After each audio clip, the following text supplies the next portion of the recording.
What's up, everybody? Major Retired Richard Ojeda here, and today should be an emotional day for all Americans. On this day, 9 years ago, we witnessed what I consider to be one of the darkest moments in American history, the Sandy Hook Massacre. 28 people died, including 20 children, most of whom were under the age of 7. I was initially planning to actually read out their names, but to be honest, I don't know if I'd make it through the list. I spent a few minutes this morning reading through some of the tweets and posts from parents who lost their children that day. And as a soldier who has experienced loss, I honestly do not know how these parents manage the courage to get up and face each day. Honestly, I think the lack of action is unconscionable. We teach our kids across the country every day to, when they see something, when something is concerning, to speak up. And we have to be vigilant about these warning signs.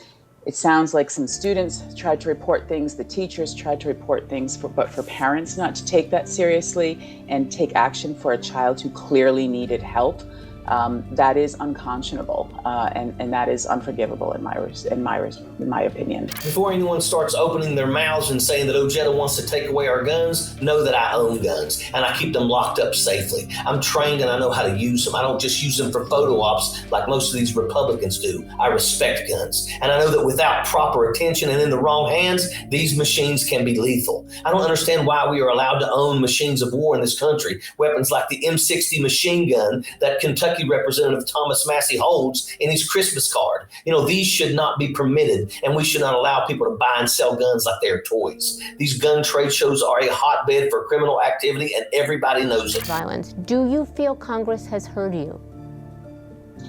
I feel Congress has listened, but I don't think they've taken enough action. There's a lot that we can do in our schools and communities, and that's the actions that we're taking every day that are saving lives. But we also need laws to enforce these actions. And I think Congress has stalled on a lot of the simplest things that we need to do, such as background checks and extreme risk protection orders.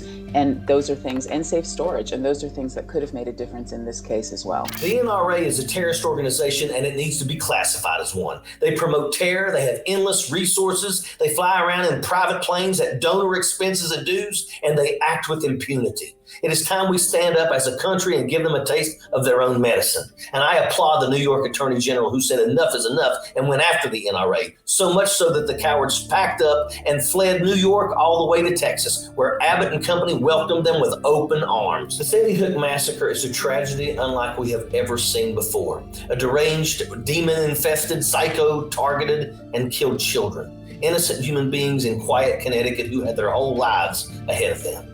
In fact, most would be right now getting ready for their driver's licenses.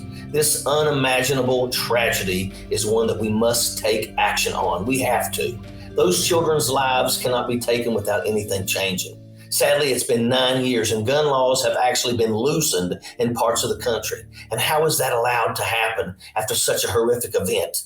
I honestly do not know.